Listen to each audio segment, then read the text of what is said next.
"2025 is one of the most destructive wildfire seasons on record in Europe.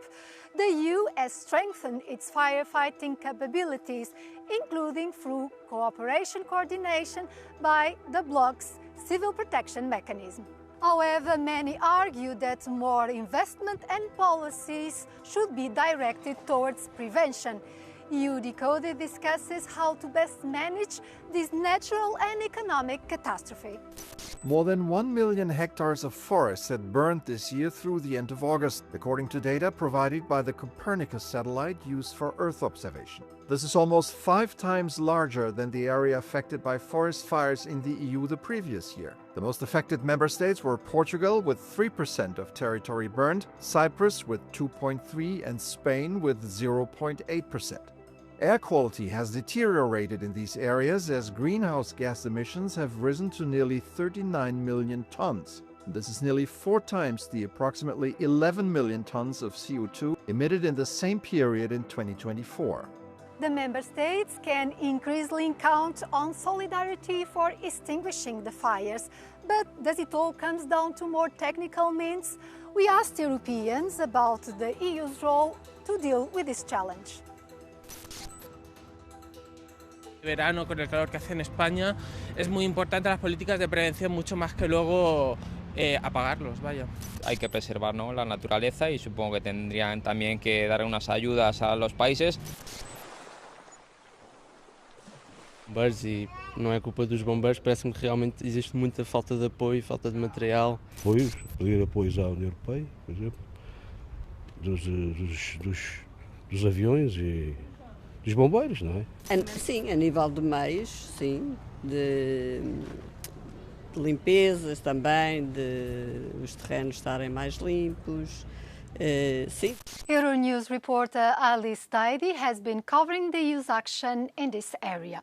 Since 2022, the European Commission has been pre-positioning so-called readiness teams.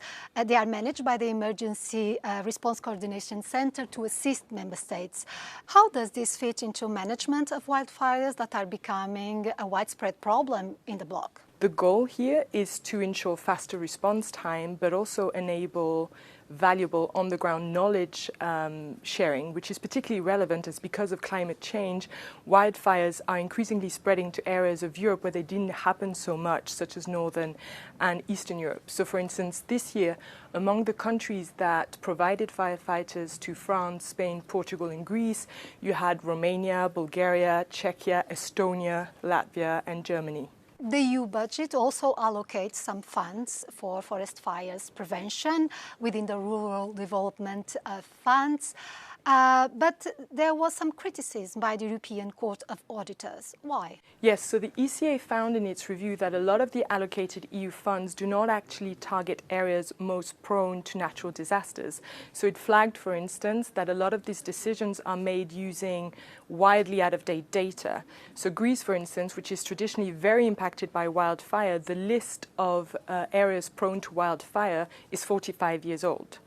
But the ECA did, however, welcome the fact that more and more money is now being spent on prevention rather than just response. Environmental activists and scientists said that the recently approved nature restoration law could play an important role if there was more political will to implement it. What are governments being asked for in this area?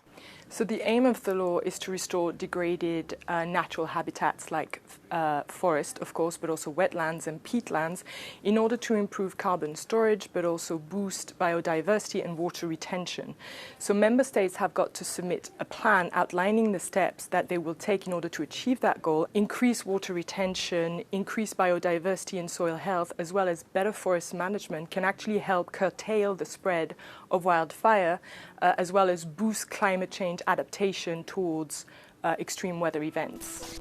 In 2025, the EU organized a pool of 22 planes and 650 firefighters that were made available by 14 member states. Most of them were sent to the higher-risk countries, France, Greece, Portugal and Spain.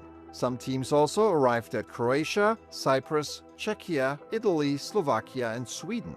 Between 2026 and 2029, a new fleet of 12 planes and 5 helicopters, financed by the Commission, will be permanently deployed in France, Greece, Portugal, Spain, Italy and Croatia. A nossa convidada é a eurodeputada portuguesa Catarina Martins, do grupo político à esquerda e membro da Comissão de Ambiente do Parlamento Europeu. O Mecanismo de Proteção Civil da União Europeia é suficiente para fazer face aos incêndios florestais que se vêm agravando por toda a União Europeia. Se nós não fizermos nada para proteger o território, para responder às alterações climáticas, bem, não vai haver meios de proteção civil que cheguem e vamos precisar de um mecanismo cada vez maior, porque o desastre vai ser cada vez maior. E a verdade é que o investimento nesta área precisa de crescer. Precisamos de ser mais rápidos a agir, a proteger as populações, a proteger o território e nos mecanismos de solidariedade. A Comissão Europeia financia vários projetos, até de prevenção, de criação de resiliência aos fogos florestais. Há até um plano de ação que foi criado em 2022. Mas os cientistas, os ambientalistas, dizem que a prevenção não é ainda uma prioridade para os governos. Não, a verdade é que não há investimento no território. A verdade é que nós vamos ter que alterar a forma como organizamos o território e até os modos de produção, e nada disso está a ser feito.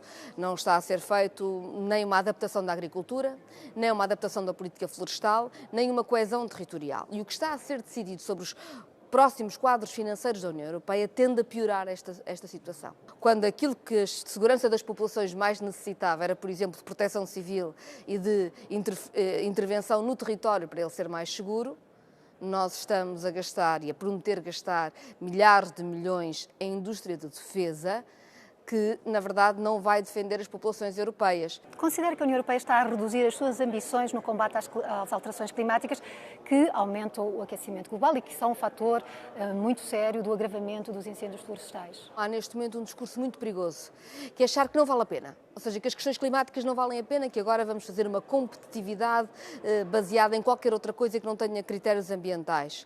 Lembrar que a Europa é o continente que está a aquecer mais depressa. Isto não é uma coisa lá longe, isto é aqui. Os riscos são aqui. Teremos inundações novamente, teremos fogos novamente, teremos este susto outra vez e, portanto, a política climática não pode mesmo ser abandonada. Forest fires don't just consume trees and biodiversity, they are costing lives, putting health at risk due to poor air quality, destroying homes and businesses. With a risky season extending almost year-round and encompassing more regions of the EU, urgent action and strong policies are needed.